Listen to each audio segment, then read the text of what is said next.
Et puis se pose aussi la question des taxes foncières. Vous avez vu ces derniers jours à quel point les taxes foncières explosent. Et nous le voyons, en réalité, ce qui est en train de se passer, c'est que la taxe d'habitation a été supprimée.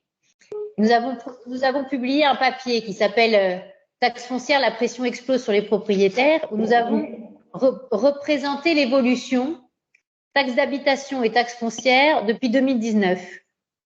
Et ce que nous voyons très bien sur le graphique, c'est que la taxe foncière va remplacer petit à petit le niveau taxe foncière plus taxe d'habitation. Alors, on n'en est pas encore là.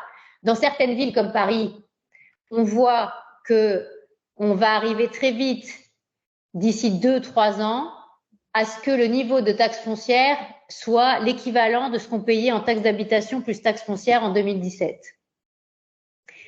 Là, il y a quelque chose à faire.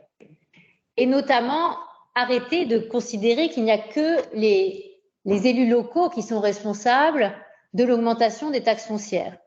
Parce que vous le savez, il y a eu un relèvement du taux des bases à 7,1% qui a été voté au Parlement et décidé donc par Bercy, et que ce relèvement des bases, évidemment, il a impacté l'ensemble du territoire.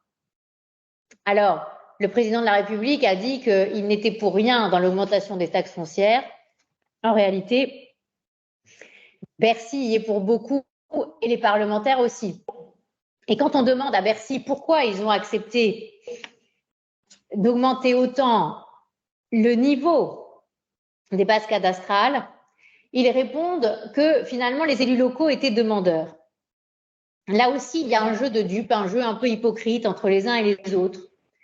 Et à un moment, il faut aussi se rendre compte qu'on ne peut pas faire peser toute la fiscalité locale ou une grosse partie à la fois sur les propriétaires et sur les entrepreneurs.